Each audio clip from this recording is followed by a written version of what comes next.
Today we are having an interview with the president of Transform Zimbabwe, Jacob Ngarivhume, who was released in December. He was acquitted of charges of public violence. So he'll be joining us this morning to, share with us a lot on himself, on Transform Zimbabwe. So also, if you have any questions, please do you can share them on the comment section or request the mic so that we also get to ask your questions to Mr. Ngarivhume. Right, I see we've just been joined by Justin there. Justin, I'm sure that the guest waiting for the guest this morning. That's Jacob Ngarivhume there. Please do make sure that the guest joins us this morning. Then we can have our interview. I see you're just joining us there, Justin Makota from the Transform Zimbabwe team. Please do make sure that our guest, just Jacob Ngarivhume, joins us this morning as we earlier communicated with you there around that. Let's be waiting for the guest to join us this morning. Let's look at what's trending on our timelines this morning. What's trending on news? I'm seeing this DAS. I don't know what DAS is all about. I'm seeing this DAS making rounds now. People are talking about that on WhatsApp. People are talking about that on Twitter as well. What is DAS? I'm seeing the Democratic Alternative in Zimbabwe. What is that? I don't know. Is something a new baby being born? I wonder, Brighton, but yeah, I'm sure we really need to do some research on that one and keep our eyes and ears, open. But yeah, sounds interesting. Yeah, I've been following the AFCON as well. I spoke about DAS. Okay, we're trying to follow up what's going on with the news DAS. People are now trending. The blue color is trending. I don't know what's going on, but yeah, I'm going to follow up on that and see what's really happening. I saw Triple C tweeting earlier on. Let me just look at that tweet, man. Triple C tweeted earlier on. Let me just look at that tweet. Something interesting, and I'm so curious, man, to find out what's going on in the Triple C camp. There was a tweet recently, now a few minutes ago, by Triple C. Yeah, to our Triple C, which is led by President Nelson Chamisa, is more than just a name. It's an idea that resides in the hearts of the citizens. While a name can be abused, an idea cannot. Watch this space. I wonder what this means, man. Well, yeah, we'll wait and see. And of course, South Africa is also gearing up for elections. Yeah. I'm seeing a trending hashtag there, hashtag RIP Zuma. So, yeah. With in an election period, a lot happens. We saw former president of South Africa, Jacob Zuma, leaving ANC and forming his own party, and now. The ANC, right? Those people that are leaving ANC and opening their parties as snakes. That at times they want to stay in the ANC, but once they leave their positions, they open new parties, they label them as snakes, man.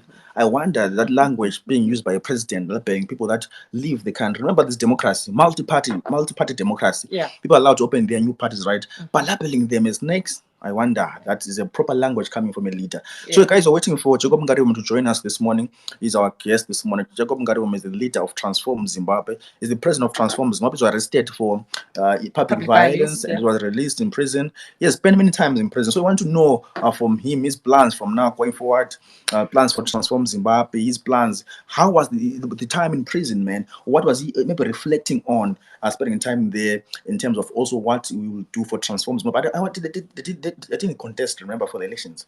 So I wonder what his plans are for Transform Zimbabwe. As we wait for him there this morning. Yes, remember when we started, these conversations this year, there was also that question to say, what now that elections are over, what are opposition parties going to be doing in the meantime? So yeah, we would like to hear from Jacob Ngarivhume as well on the plans of Transform Zimbabwe. And it's quite interesting. We saw UZA in the news headlines this morning. We also saw ZCP, ZCP meaning Zimbabwe Communist Party, which was also calling for a national economic dialogue. So it looks like we're going to be seeing some action, Brighton, but yeah, we'll wait and see. Yeah, I see our guest has joined us there. Jacob Ngarivhume, I see you now in the space. Please do receive the mic from your end. We can have our interview this morning. The leader of Transform Zimbabwe, there, Jacob Ngarivhume, just joined us on the space. Do you know what happened yesterday afternoon? I had an interview with Joseph Chuma from ZANU-PF is aspiring member of parliament for Pelandaba Chabalala under ZANU-PF. It was a quite interesting interview. It's going to be played today at 9 a.m.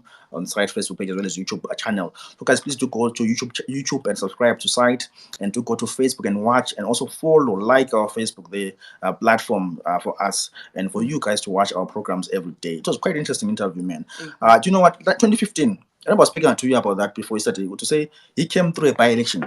Again now, he's coming through a by-election to be MP. It was quite an interesting interview. And what he said to us is to say, whether we like it or not, ZANU-PF is in power. So he said those many things, quite interesting things that he said during that interview. So I'm looking forward to that interview at 9 a.m. this morning. I see your guest just joined us there. Yes, he's still connecting good. Good morning, Mr. Ngarivhume, and welcome to This Morning on Asake. Greetings, my sister. Good morning, sir. Good, my brother. How are you, Brethren? I'm very fine, sir. Compliments of the new season, sir, to you and to your family. Let's talk about your time in prison as you are arrested for inciting violence. Let's reflect on your time. How was the prison life there? What can you tell us about conditions? Last time when you came here, you told us that sometimes they were serving food was bad and conditions were bad. Tell us about that experience there when you were in prison.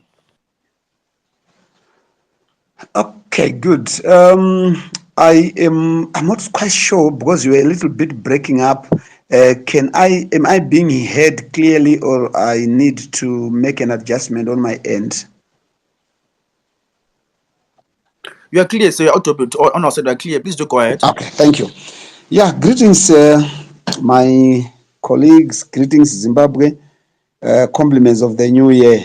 I honestly hope that we will have a better year than the years we've had from the past. Sure, thank you very much. I was in prison for the last 8 months, only to be acquitted after our appeal to the High Court of Zimbabwe. The conditions in our prisons, as you are saying, are as bad as they come. And there's never been improvement. I was in prison in 2020 at Shikurubi Maximum, and nothing has changed from that time. If anything, conditions have deteriorated. I'll just summarize briefly some of the horrible conditions that you find in our prisons. Firstly, you already have talked about the meals that you would eat at our prison. The meals come without cooking oil and very little salt. So all they do is to boil what is available. If it is cabbage, which is actually the most frequent and common meal that they prepare, they just boil the cabbage, they add a little salt, nothing else, no cooking oil, no tomatoes, no nothing to add on to the flavor. And what happens at the end of the day is that you have prisoners who suffer from a disease called pellagra. Pellagra is a disease that comes as a result of deficiency of protein and fat. And then so the body, in trying to correct that situation, it eats on your skin and huge chunks of skin peel off. I saw 25 people affected by that disease at Harare Central Prison. And it was horrible. I had to put about 5 or 7 of them on my daily meals that I received from home.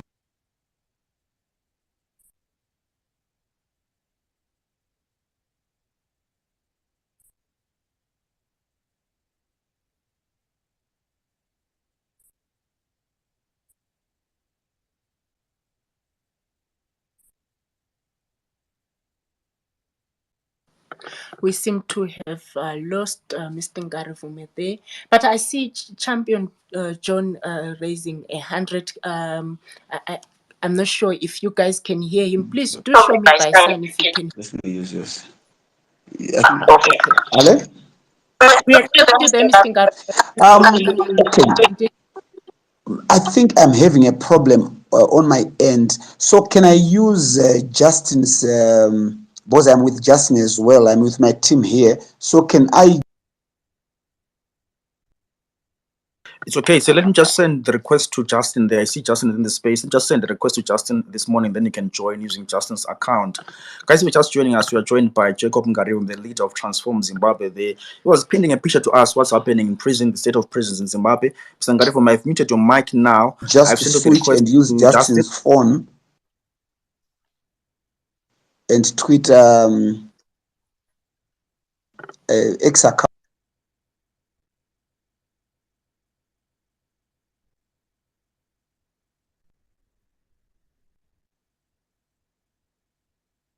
All right, is a wait for him to connect using different account there. Quite interesting what you are saying there, not the issue of the prisons, state of prisons in Zimbabwe, and to say the food is bad, the living conditions they are bad. Shocking there what is telling us. Let me just send the request to Justin. Justin, I've sent you the request to become a speaker there. I see Makota. Justin, yes, I've sent you the mic to become a speaker there this morning. Please do accept the mic from you. And guys, also if you have any questions, any contribution this morning, please do request the mic. I see Paul Sarani there, I see Njabud, I see Tendai. Please do request the mic this morning. If you have any questions to Ngarivhume, please do request the mic this morning. Yes, and also if you don't want to request the mic, you can also share your questions or comments on the comments section there, so that we also engage your thoughts and questions in this conversation. Yeah. We're still waiting for our guests to connect. Yeah, we hope that they'll be connecting soon. And Brighton, as I was listening to Mr. Ngarivhume talking about the food and the conditions there in the prisons. Hey, yeah, it's something else. And read about these things, even talking about our, psychiatric hospitals as well. So much has been said, and now to hear from someone who's been there, testifying that, this is what we experienced. It's quite something. Yeah. Well, let's go to freelancer there. I see you've been joined by Philip Spander. There's wait for Justin to connect to us. Good morning, Philip. How are you this morning, sir? Good morning, Brighton. How are you? Good morning, Nonchalant. Good morning, Zimbabweans across the world. No, I would have loved to ask him a simple question. Well, he spent a lot of time in prison. He was acquitted. So does it mean lives goes on just like that, or there's a process of him taking legal action about his arrest? Are we going to see compensation for these people who are always getting acquitted? Because when you look at the cases of him, the cases of Jobs Carter, most of the cases of Jobs Carter have been acquitted. So are we going to see Zimbabweans who are raising up their their concerns? If I'm acquitted, I've got a right to sue for defamation of character. So are we going to see, or is in a process of taking that legal action? Thank you.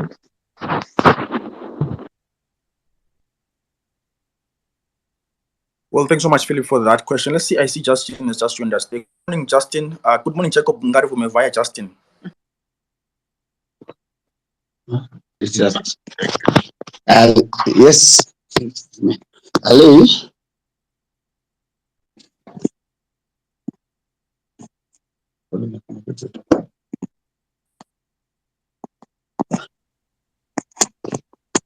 Okay, can you hear me now? Freelance, can you hear Mr. Ngarivhume? I can hear you, sis. I can hear you very well. Yes. Okay. Okay. All right. Okay, go ahead, Mr. Ngarivhume. Please do go ahead to the contribution. As you were saying earlier on the state of prisons in Zimbabwe, please continue from where you left. Okay, good. So let me just, So firstly, we're talking about the poor meals that you get, and then people subsequently. I said for the first time in my life, I never had met anybody suffering from a disease like pellagra, but only at prison. Then I was also mentioning and referencing the fact that what they do is they spray the cabbages and the vegetables that they mostly cook, and then you see, when you normally spray, you have to wait for 14 days before you start, using that again. And then what they do is they never wait for the 14 days. They are under pressure sometimes, and then they prepare the cabbage, they cook it for prisoners before the expiry of 14 days. And what happens then is most prisoners then get serious stomach upsets. And then when that happens, meanwhile, you are locked up 17 hours a day from 3 p.m. to 8 a.m. the following day, daily. And if people have got running tummies, you have got no toilets in that room. You are 60, 70 of you in that room without a functioning toilet, without running water. So people end up messing the floors, and you have to stand that until the following day. And when the following day comes, there's no agency. There's no action taken to say, okay, fine, this cabbage is not good because people are getting some stomach upsets and what have you. Nothing. Everything is normal. The following day, they prepare it again, and then you have the same problem. Up until prisoners themselves they actually agree and stop taking that cabbage for the night. They only take it in the morning when they serve the morning meal so that you can struggle with your stomach upset during the day. And to see that, and to run prisons in such manner and form, it's unbelievable. It's unbelievable. It's so dehumanizing and inhuman. But we went through that. Let me come again to the issue of your sleeping space. In a small room, an average bedroom for, probably I would take it, I have a big place that I live in. I mean, it's an average place and space in a medium density suburb. The average size of my bedroom, that space that I occupy with my wife, it would be in prison. It would be about 40 of us.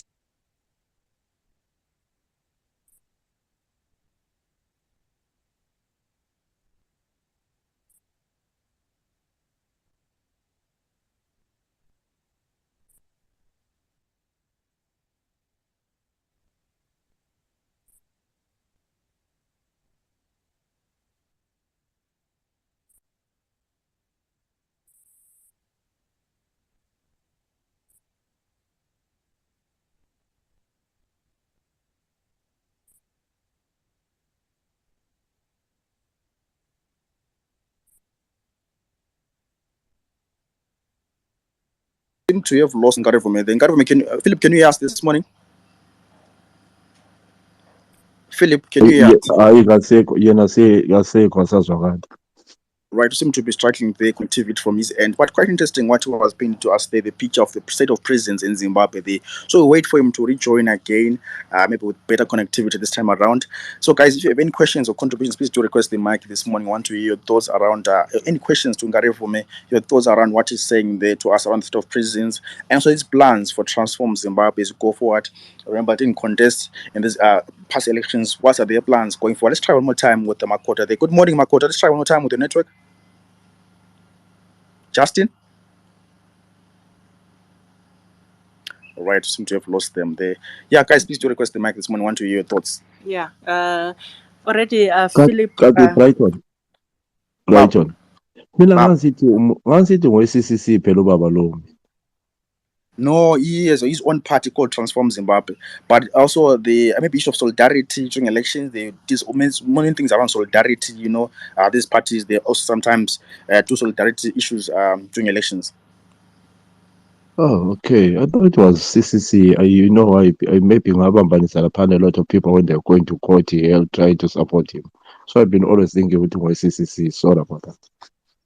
Okay, Philip, thanks so much for that. Let's try to connect one more time to another speaker. They get to as you try to wait for our guest this morning. Bosalani, please, I've sent you the mic to become a speaker. And Jabulo, I've sent the mic as well to become a speaker. I want to hear your thoughts around what Ngarivhume is saying to us, and also what's on your mind there in terms of politics around Zimbabwe. What's happening in around where you are? Geto, good morning. Geto, good morning.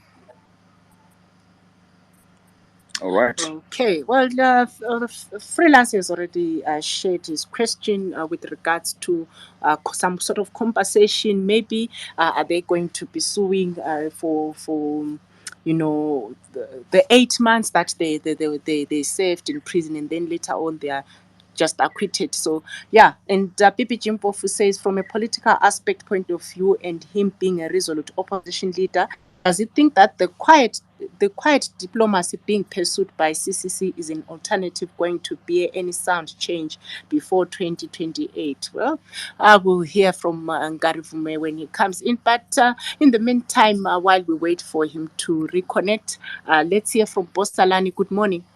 Good morning, Brighton and Nonhlanhla. And it's wonderful to see one of our political leaders there sharing, his life experiences, especially when it comes to our prison system. Now, I guess the question that I need to ask has to do with this kind of propaganda or narratives which are being run when it has to do with um, Honorable Job Sikala. There've been too much, in my opinion, statements coming through or lack of statements coming through as to the position of Triple C. For instance, when it comes to supporting one of their own. And one person who I remember before he was incarcerated, Jacob Ngarivhume, was one of the people working with others to do solidarity protests and so forth to support a fellow politician. So I'd really want to get, if you could, once he comes back, if you could ask him that crucial question, because I'm hoping that they were communicating with each other. Hopefully they were not separated because I'm not quite sure the kind of system or how they were living at that particular point in time. But I'd really like to know his personal experience as having been a found supporter, a very strong supporter of his fellow brother, Job Sekala. I'd love to know the real story if he was able to communicate with his fellow brother. Thank you so much. Well, thank you so much, Boss Salani, for that one. Mr. Ngarivhume, are you able to speak now? Welcome back.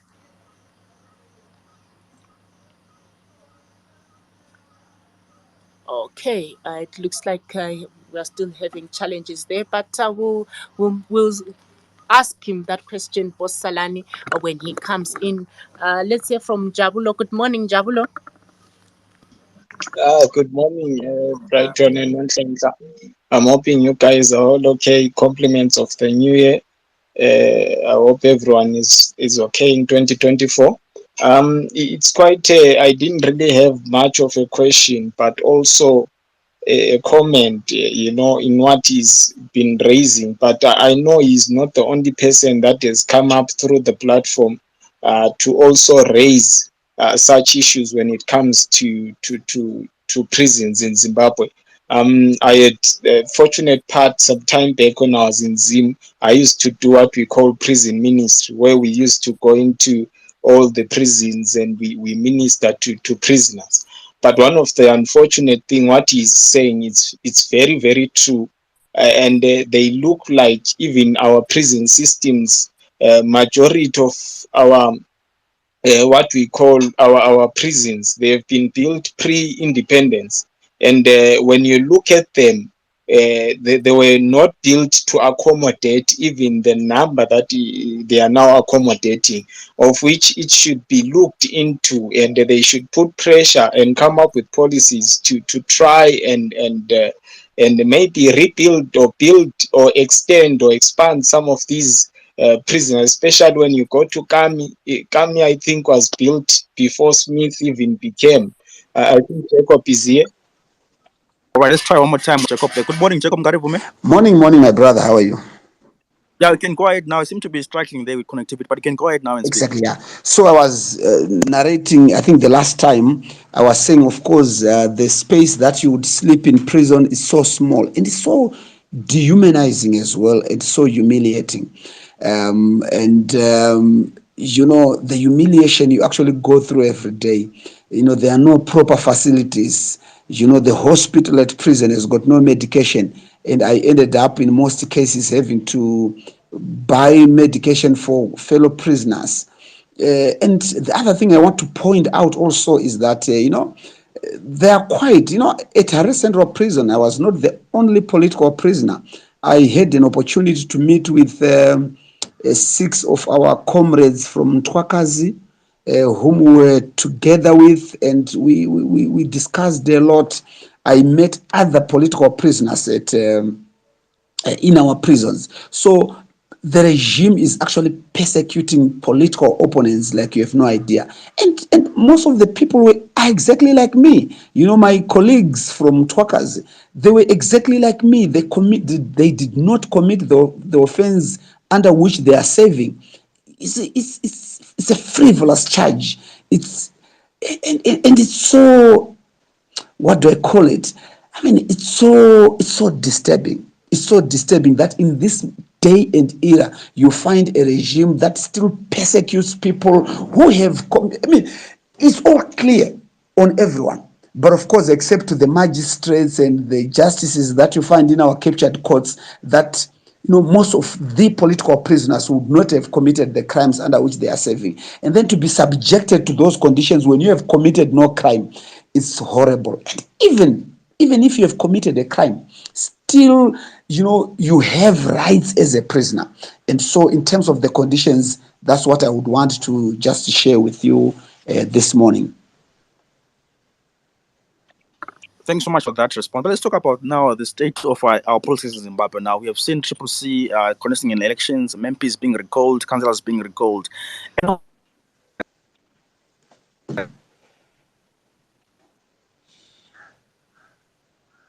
opposition party that we have, are you going to be able to challenge ZANU-PF and take ZANU-PF on with this kind of opposition that we have? So passive, and so, if I can use the word, maybe the issue of strategical ambiguity for the past few weeks and so on. Do you think the Triple C is the kind of opposition party that can take on ZANU-PF? You were breaking up. You were quite breaking up. But anyway, let me.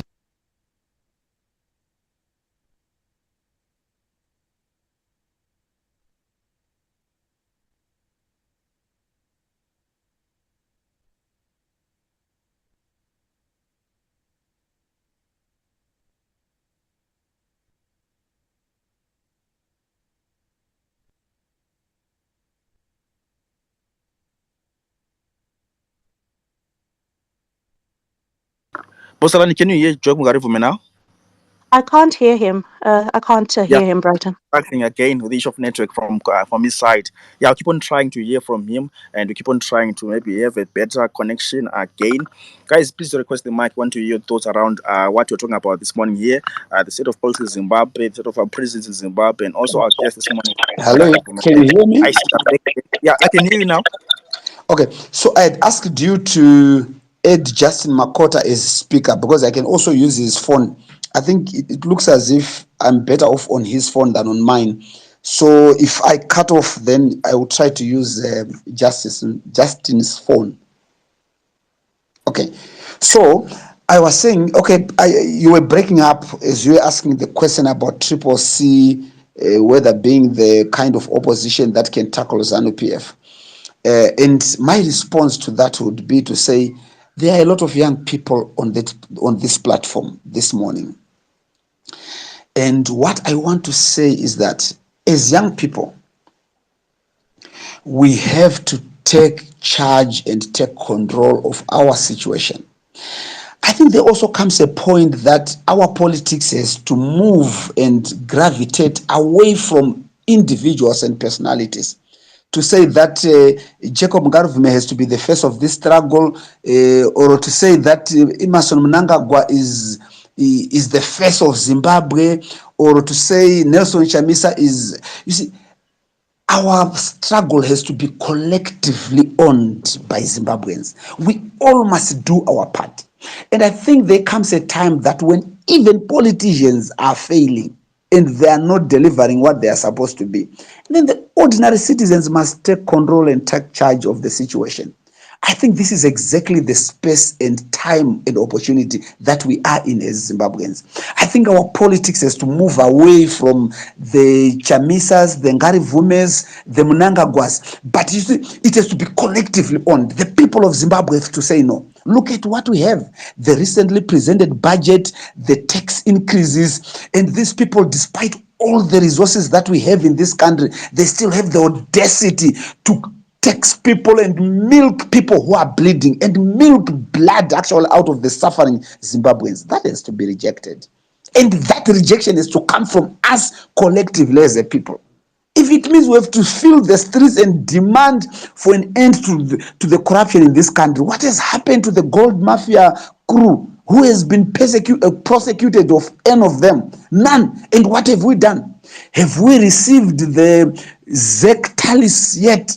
The results tallies that we must look at and compare to say, is this what was coming from the polling stations, and what are the tallies and what happened? Have the results been fully released by ZEC? Not yet. And we can't talk of the next election until and unless those questions are asked and responded to. And that responsibility squarely lies on us Zimbabweans collectively. I think we just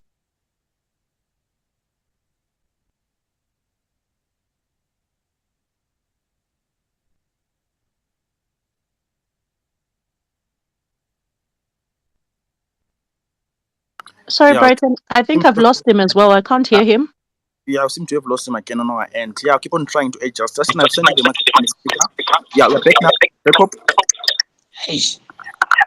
Okay, can you try to add Justin Makota as speaker so that I can use his phone? Probably because mine half the time they also are bugging it, and sometimes it's crazy. So let me try I've Makota. tried several times to add Makota as a speaker, but I can't get him there to accept the mic from his end. But let's move on with the show. We're going to use your mic, Jacob, for now. Let's move on. What's the plans for Transform Zimbabwe going forward in the year 2024? What are your plans as Transform Zimbabwe? Let's try to use your mic, Jacob. Yes. So our plan for going forward is that one of the things we have realized is that none but ourselves can free ourselves as Zimbabweans, and this is what Transform Zimbabwe strongly feel. Even my time in prison also, I got a lot of chance and opportunity to reflect, and I was speaking with the team, our leaders, to say we need a well coordinated response to what is happening in the country. The enemy, the ZANU-PF regime is well coordinated in persecuting people. They've captured the courts. They know that you will not escape the courts. They've captured the prison officers in our prisons. They know actually that you will be quite in trouble when you are in our prisons. They're well coordinated and well oiled. And I think this is the kind of coordination we need, maybe even 2 times that coordination as the opposition. And I also feel that we need even to come together, gravitate towards one common goal. Let's have a shared vision in Zimbabwe as the opposition in this country.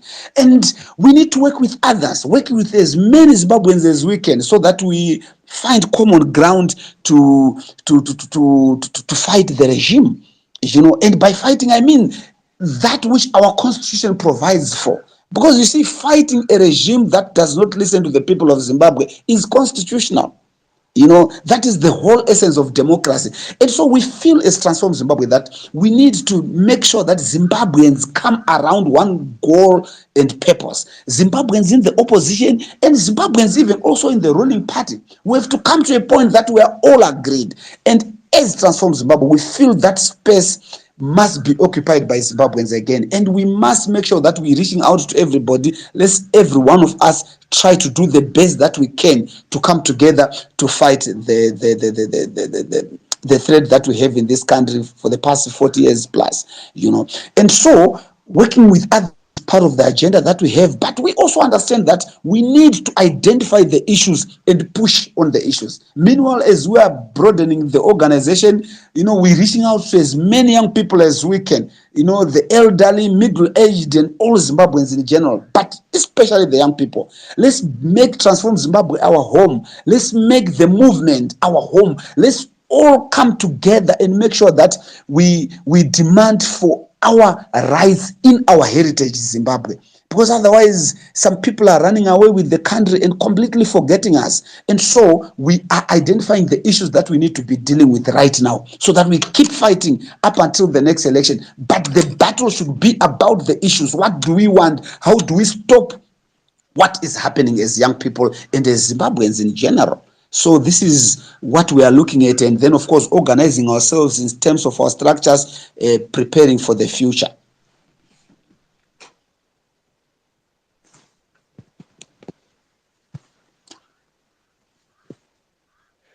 Hello, can you hear me? Yes, we can hear you, Mr. Ngarivhume. Good. Yeah. So yeah. You can go on. Are you done with your Right. your answer to the question? Yes. I think you are breaking up. Okay. Okay. No, allow me to bring in another speaker. Mhm. Chris, good morning. You can go ahead and ask Mr. Ngarivhume your question. Chris, good morning. Okay. Hello, hi, Hi, I can hear you. yeah, hi everyone. I just have got a burning question. I just want to ask Mr. Ngaruvume. I really want to know because it seems like from what he's saying, you know, people are disjointed in their efforts to try and come together, force the regime, the evil regime, to, to succumb to the, the things they've brought to the people of Zimbabwe, and for people to rule themselves. I don't know, is Mr. Ngaruvume ready to work with some people in other opposition parties, uh, the likes of Nelson Chamisa? I know Chamisa, some people have got their own um, you know, views, opinions on how he's supposed to lead the CCC. But what I know for sure is he has got that zeal and the passion to see a good Zimbabwe, like Ngarivhume, from what I've seen. Him working with, being in prison with people like Hopo and all that. These people who really want a true Zimbabwe, which represents the likes of all the individuals in Zimbabwe. I want to know from him if he is prepared to work with other leaders like Nelson Chamisa, because at this time we need true people. I know we've got people who are coming in like the Chabangus and all this. They are coming just to disrupt people. And we want change. I'm one of the people who want change. I don't know anyone who would want people who come in as Chabang and disrupt all the efforts that people have been trying to get it and to get a free Zimbabwe. That's my question. Well, thank you for that question. Chris Ngarivhume, you can go ahead and respond to Yeah. Chris. Thank you very much. Yeah. We are prepared. We are prepared. No, we've worked with others in the past, with under the MDC Alliance, we've worked with others in the National Electoral Reform Agenda, the NERA of 2018, and so on. So we have worked with others. We have worked with fellow opposition political leaders, and we are prepared as long as we find a common goal and purpose. This is what Zimbabwe wants. I think this fight should never be left for individuals, but we must all collectively be prepared to fight. And you see what is happening, for instance, the recalls of those who have been recently elected. You would not need to be Triple C to condemn that, or to see that this is ZANU-PF really in its horrible and worst state, and disruption of the opposition. It's outrageous. And as Zimbabweans, we need to stand up and say, no, we defend our position and our gains. So I completely subscribe to the idea that, yes, we need as many Zimbabweans as we need to come together. But of course, you see, maybe the only way we differ from a number of people is that, just like yesterday, some people were saying, oh, there's going to be a re-election. SADC has ordered a re-election and what have you. And then some people were asking me, and I was telling them, don't wait for SADC to come and do whatever you think they will do for you. Us as Zimbabweans, that's where, that's where maybe I differ from as many fellow citizens as I differ. This struggle is about us. It's us that needs to take a step forward to say we are sick and tired of the situation we have in this country. And none but ourselves can free ourselves. It has to be us to take the steps. If SADC is going to come in, they can only do so at a later stage. But it has to be us to say we can't have this. The recourse we have in Parliament, it's a clear attack on the legislature. In a proper democracy, for your separation of power, you have the executive separated from the judiciary and also from the legislature. The laws are made in the legislature, which is your parliament, and then of course the executive is the head of everything. An independent judiciary is your strong moderator to make sure that if you have a problem with the executive, it's your judiciary. But look at Zambia, they've captured the judiciary completely. And now they're also attacking and capturing the legislature. The parliament does not have the 2/3 majority which they need to manipulate Zimbabweans and the constitution. And look at what they're doing. So it's an attack on the legislature. And on that point alone, what have we done to make sure we stop that? Because if we allow them to go on and just speak and talk and come to Twitter, discuss, and that's the end, is that kind of politics which has let us down. We need to take steps and demand for answers and solutions to our situation.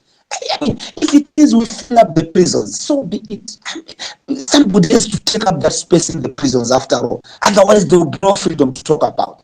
You see? So I think what we need is to be action oriented at the end of the day. No matter who we work with, no matter how good you are, no matter how popular you can be, but if we are not prepared to lose ourselves, to be selfless and take up that space like the old nationalists, your Joshua Nkomos, the Chitepos, the old Mugabe before he became a dictator. If we are not prepared to occupy that space and be selfless, then I don't see anything change. Right, thanks so much for that response. Let's move on to Posalani has a hand up. To go ahead to the question to Ngarivhume. Posalani, are you there? Please go ahead to the question. Well, thank you so much, Brighton. Thank you. It's wonderful to see you once again, one of our leaders there.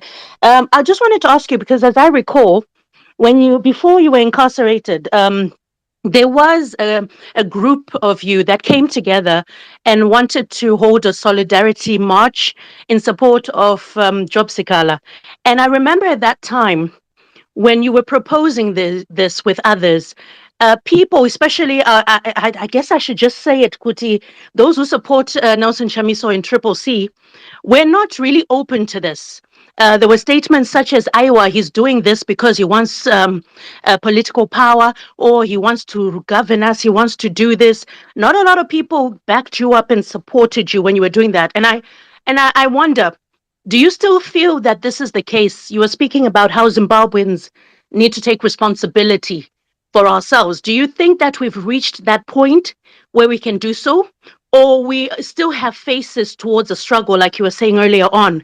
And a follow-up question would be, you mentioned you were also in touch with other political players in prison. Does this include Job Sikala as well, or were you never allowed to communicate with each other and so forth? I'd really want to understand, because there's been a lot of propaganda when it comes to the type of support that he has received from his own political party, and also there've been statements and that have been coming out where people are saying certain things that, oh, this is the way he views the situation and so forth. In your opinion, is this accurate? Are these statements coming from him himself, or it's possibly propaganda at work? Thank you so much. Okay. You got me smiling, my sister, actually. I hope you remember me, guy. I hope you didn't forget me. Okay, no, thanks for that. I was actually with Job 2-3 days ago at the magistrates court, and I was saying to him, you know what, brother? I mean, when I was in prison, we could meet at court, at the High Court. We would spend the whole day together. Amongst the other political prisoners that I was engaging with and meeting, I spent a lot of time with Job, of course. Especially when we come to court, then we would be together at the High Court. So yeah, I discussed a lot, and then I was saying to him this other day at the magistrates court, and I was saying to him, you know what, Job, I'm not going to answer the issues to do with people asking me about the support you have gotten from Triple C and if there are any challenges. And I was saying to him, no, I'm not going to speak to you on your behalf about that, but you just have to do that yourself. Because I'm not quite familiar, even if he has discussed with me, yes, but of course I think that was a little bit of more of locker room talk where brothers and compatriots talk, and he's in a far better position actually to be quite sure. But what I would want to say is that I was in prison.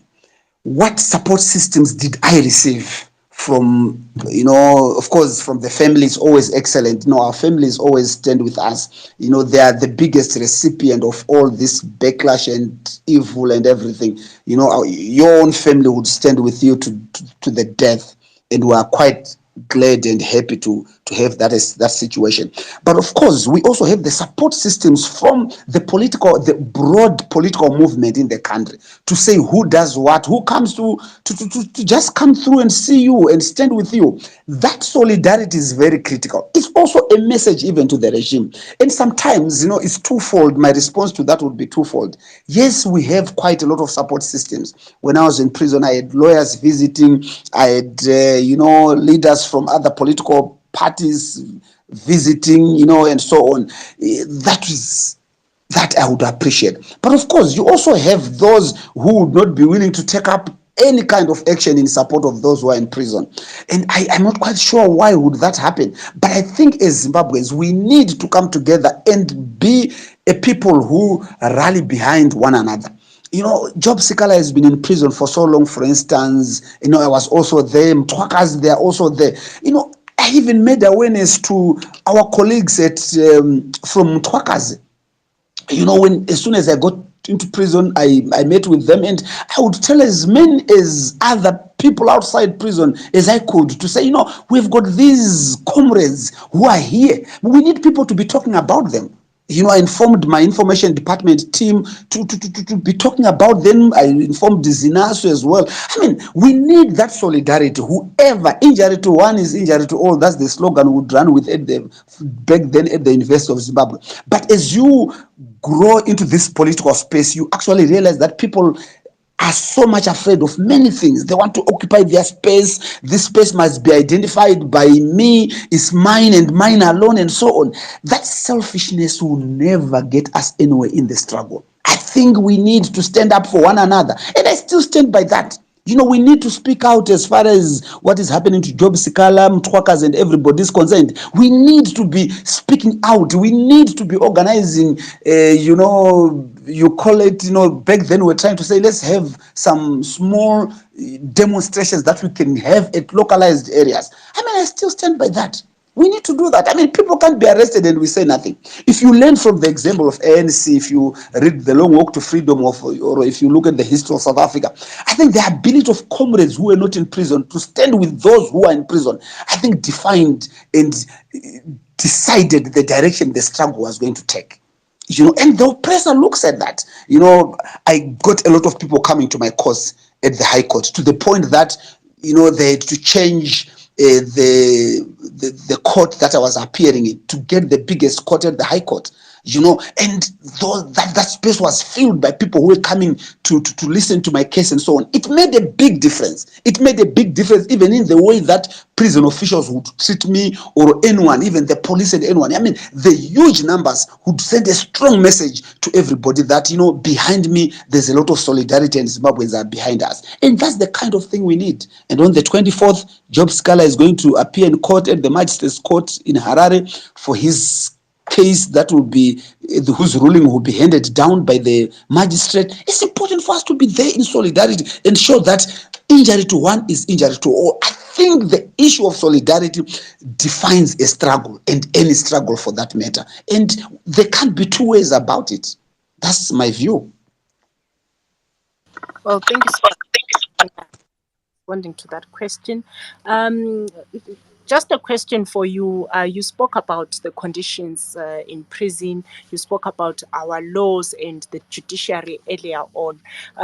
So my question to you is to say, what are you and Transform Zimbabwe going to be doing to make sure that, other Zimbabweans who have not yet been arrested do not go through what you went through, and also maybe to help those who are in prison at this time?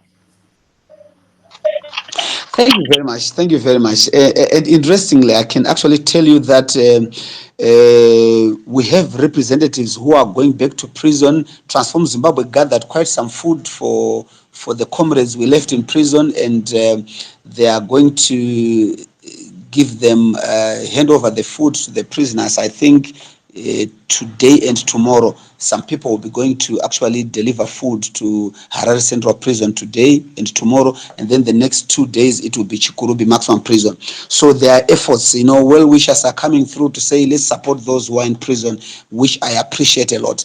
And then the question then, I think the more sticking question is to say, what can we do in response to a captured judiciary in this country? And when you would have your judiciary regulated is in your legislature as well, which again has been captured. So overall, the whole question boils down to say, we just need to fight this dictatorship. I think dealing with the ZANU-PF regime, getting them out of power through elections, if we can, which is actually the available option that we have, but we have to fight to make sure that such an election is doable. Is doable. Right now, we still have outstanding issues of the last election. Have the tallies been released by ZEC, as I said earlier on? And this fight boils down to us taking the bull head on. We have to take the regime head on to say we can't have this and this and that, and unless such a time comes when people of Zimbabwe are prepared to really ask these questions and get into the streets where they need to. You see, what happens normally when you are fighting a dictatorship is that when a dictatorship, for instance, gets ahead of you and take, for instance, the recalls from parliament, if you are responding, you want to respond in a manner that would dissuade and discourage the dictatorship to continue on that path. And such a manner normally culminates into a coordinated strategy whereby the people of Zimbabwe come together and demand for such change, to say you can't have this, and that has to be done in the eyes of the international community. And when that happens, then the regime, it will be a deterrent to the regime. But if there is no response, for instance, there has been no response so far to the recalls that Shabang is doing, and there has been no proper response to say the people of Zimbabwe can't. You can't come out of an election, vote for your MP or councillor, and then the next month he's chucked out and the High Court enforces and so on. It's clearly a captured judiciary, biased ZEC. It's a whole chain of capture, and we have to fight and poke holes into those captured institutions. And so I think the issue of our institutions, again, to say we need to confront the state of our institutions, we need to demand the independence of ZEC and so on. That has to be done. And through coordinated effort. And ZANU-PF won't stand if we in the opposition come together on these issues and confront them on these issues together. They can't stand it. And ultimately, it has to happen. Otherwise, if it doesn't happen, then no change will come in this country, unfortunately. Well, thank you so much for responding to that, Mr. Ngarivhume. I see Freelance, your hand is up. You can go ahead. Thank you very much. At least now is clear. I think, Mr. Ngarivhume, you didn't answer the question of Nonhlanhla well. You came in, you said you saw this, you saw people getting such treatment. The question goes further and say, what have you done about that? There is prison services. There is a minister who calls to that. Have you approached them and told them that the conditions in prisons are like this and like this? That is a follow-up question here, not like that. But I've got my question myself. In your time as a political leader, have you ever seen any opposition in Zimbabwe winning an election? If so, my question is, why are we having so many political opposition parties in Zimbabwe? And by the end of every election, there is no success, there is nothing. Why? What do opposition parties benefit in politics in Zimbabwe? Are we seeing these people joining politics just because they want to benefit something, or you are doing this? And my last question is, did you take any part in the last election? If you did so, how many members did you win? How many councillors did you get? How many MPs did you get? Thank you, my brother. Okay, thank you very much. Let me go back to the issue raised, the question raised by Nonhlanhla. You are saying, okay, fine. what is it that we're going to do? Okay, firstly, let me say to you, the prison officials know exactly how the conditions and the state of our prisons. They know those. That's the first thing. But of course, what is important is the advocacy on our part. This kind of talk that we're having here, I've also heard it in different places, whereby we've brought awareness to the conditions in prison. It's very important. Awareness first, and the awareness is more on citizens and organizations and institutions. So far, I've been to a number of institutions that I have approached, even to help and support, fund, food and meals at prisons. I've said to them, can you occupy this space, support our prisons in terms of, I've linked them to even the Zimbabwe Prison Fellowship, and I've asked them to have a conversation with the Minister of Justice, under which the prisons fall, to say they can have a discussion to say, what is your problem? Is the budget not sufficient? Can other players step in and support? I've actually have such conversations with different organizations. And I think one of the organizations actually gave me feedback yesterday to say they've been in touch with officials from the Ministry of Justice. But again, these people are not to be trusted. You try it, but you equally know that, there are issues of corruption where funds are misappropriated. I mean, one of the things that really touched me when I was in prison, there are prisoners who were meant to go to hospital, because the local hospital, of course, has got no facilities. So they were referred to one of the central hospitals, I think, Parirenyatwa. And then they would not go. They failed to go several times, countless times. And up until one of the officers told them clearly that, no, we don't have fuel. The fuel allocation, you see, like the prison, say they allocated 100% fuel, their allocation would be 100%. Okay, fine. Let me try to be a little bit mathematical. And then you actually realize that 80% of that allocation goes to the officer in charge and 20% goes to prison activities. And then I said to myself, what kind of budget is that? What kind of budget allocates to the officer in charge 80% of the fuel allocation and then only 20% to prison operations, when there are vehicles that travel up and down to court every day and so on? So half the time they want to transport prisoners to hospital, there's no fuel for that. You see? So these are issues to do with corruption and mismanagement, serious mismanagement in this country. And we are also bringing awareness to that, to say, the engagement even with the Minister of Justice, which I didn't, of course, want to preempt too much so that I would not bring and build an attitude with them. We have asked these organizations to speak to them and also have an opportunity to look into the budgeting, to say, how can a prison fail to have cooking oil, for instance? Those are basic commodities that you would want to have and include even in your budget, no matter how thin it is approved at the end. Those things can't miss. Where is the allocation? What is it covering? And so on. So these are issues that we need to know and identify. Of course, enough of that. Then the next, your own question is, what is it that opposition political parties in Zimbabwe benefit? Of course, we benefit by being taken to prison like I was, living under those prison conditions and so on. Let me say to you, my brother, you see, the commitment to be an opposition political leader in this country is not small. It's a huge commitment. I'm not sure I can't speak of other political parties in this country. And also remember, democracy itself, the more the merrier. Everybody has got a right to form their own political party, and it's up to the people of Zimbabwe to decide who they listen to at the end of the day. It's within the constitution that, any grouping of people can form their own political party, and we can't infringe on the people's rights as far as that is concerned. But I will speak for myself, for my own political party and our leaders. We've been arrested countless times. We've gone through, I live on threats every day. Our businesses have been destroyed, completely decimated by the regime. They fought us in and out of everything.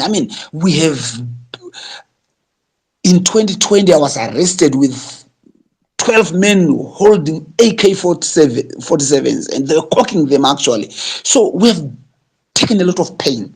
to be away from your family like I was under the conditions that I was living in and so on has not been easy. And also the poverty, one of the things that has stuck with me and affected me so deeply emotionally is the poverty that I saw and witnessed in our prisons. The people suffering there at prison, they have no visitor, they have nothing to eat proper and so on, and they are suffering from pellagra and so on. It's quite painful. But of course, it's at the cost of us wanting to see a better Zimbabwe. And so to me, my understanding as a political leader is it's a lifetime commitment. You lose more than you gain. You gain actually very little when you are occupying that space. Most of our colleagues have been beaten up, they've been killed, you are threatened, our families are destabilized and so on. I mean, every other day you've got eyes watching you, they are pushing you in whatever you try to do, they are following you and harassing you. This is the kind of lifestyle that we have lived. But we believe that our commitment is to a better Zimbabwe. Yes, the question to say, did we participate? A decision was taken by Transformed Zimbabwe leadership when I was in prison. The election happened when I was in prison. And then they said they are not participating in the election. And if anything, they decided to support the political parties that had the best chance in our elections, at that time. And I felt it was a fair decision, and a fair decision by the executive of Transform Zimbabwe. Me was in prison. I mean, I hardly would influence any decision that the party would make because I was locked up, and initially it was very difficult for them to see me. Visitors were very difficult in my early days in prison, of course, until the situation relaxed. And it relaxed only after the elections. But to me, the commitment really is about our commitment to fight on and bring a better Zimbabwe. And if all of us can come together, that's why I'm saying, I strongly believe that if it means all of us coming together as the opposition to make sure that we fight for the common purpose and common cause, that becomes critical. That becomes very, very important. And we can challenge each other. We can call out on each other to say, please, gentlemen, ladies and gentlemen, if we are serious about Zimbabwe, let's do A, B, C, D in common. To me, that's what matters. There are those who have benefited probably from this struggle, who have been enriched by it and so on. I don't know who they really are, so I wouldn't speak even on their behalf. But as far as I'm concerned, it's about a commitment to a better Zimbabwe because Zimbabwe is our heritage. Are you suing them for defamation of character? Freelancer, wait a bit, sir. Sure. Wait a bit. Mr. Ngarivhume, maybe let's close off the show now. We're way beyond our time this morning. Let's close off our show. What are your parting remarks to Zimbabweans at large? What can you say to Zimbabweans? Your closing remarks this morning, Mr. Ngarivhume. Thank you, my brother. Thank you, Brighton. My message to Zimbabweans and even to young Zimbabweans is that Zimbabwe is our heritage. Let's not allow our fathers and our mothers, our brothers and our sisters to own it on our behalf and to close us out of that space and that country we call Zimbabwe. We applaud those who went to the liberation struggle to fight for a independent country, but unfortunately we haven't enjoyed the independence. Zimbabwe is an abused state in its current state, and it's up to us to speak out. I've said even to those in ZANU-PF, if I call for an anti-corruption demonstration, I don't become an enemy of the nation, and I don't become an influenced person by the West, as they always say that you are influenced by the West to call for an end to corruption in this country. That is unacceptable. Zimbabwe is our common country. If you have nothing to hide, allow us to speak to you. Allow us to call on Zimbabweans to speak out against that which we see is wrong. Prove us wrong by action. So to young Zimbabweans and to all of us in general, Zimbabwe is our heritage. Let's fight on. We can't all go into the diaspora and run away from this country. Somebody has to stay on and challenge the situation until a new Zimbabwe is achieved. And a new Zimbabwe is possible. It is possible for us, if we coordinate our efforts, if we come together and stand together, I'll cover your back, my brother, I'll cover your back, my sister. If we have that attitude and we support each other through thick and thin, we can build a country. I mean, Zimbabwe is endowed with mineral resources, good people, peace-loving. I mean, if what is happening in this country was in other countries that we all know, it would have been hell and fury in this country. But it's because Zimbabweans are peaceful. Sometimes we are reasonable people, educated and well-mannered, and our politicians are taking advantage of that. So we need to come together and apply the gifts that we have. We need to apply it and build a better country. It is possible. We must demand for change and demand for an end to oppression by the ZANU-PF regime. And we are not sorry about that. This is what we believe in. And we as Zimbabweans who also hold their opinions and views. We demand for accountability in this country, and we will demand for it until it is achieved. So I want to just say to you, Zimbabweans, it is possible for us to build a better country, and you and I can do it. And Transform Zimbabwe is a home that you can come, young people, let's work together, and let's broaden our efforts, and let's reach out to as many Zimbabweans as is possible. What unites us is stronger and better than that which divides us, and we can achieve such a Zimbabwe. Thank you. Well, thanks so much, Mr. Ngarivhume, for joining us this morning. And we faced the problems of network earlier on, but yeah, thanks so much for joining us this morning. Quite an interesting interview that we've had with you. Yeah, thanks so much for your time, say, this morning. Yeah, thank you so much, Mr. Ngarivhume. Great, thank you. Thank you so much. Yes, and thank you guys to those who asked questions and for the comments as well. Thank you for listening in. We really appreciate you guys being here, and we hope to be with you every weekday from 8:30 to 9:30 in our discussions. Tonight at 7 p.m. Bafana plays against Mali, the AFCON. So I'm looking forward. It's an international orphan. I'm looking forward to that match tonight at 7.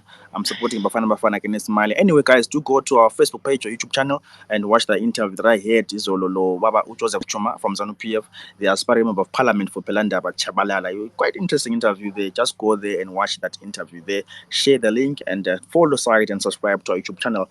From myself, Bright to Nube. And Nonhlanhla Mapigwa. It's bye for now.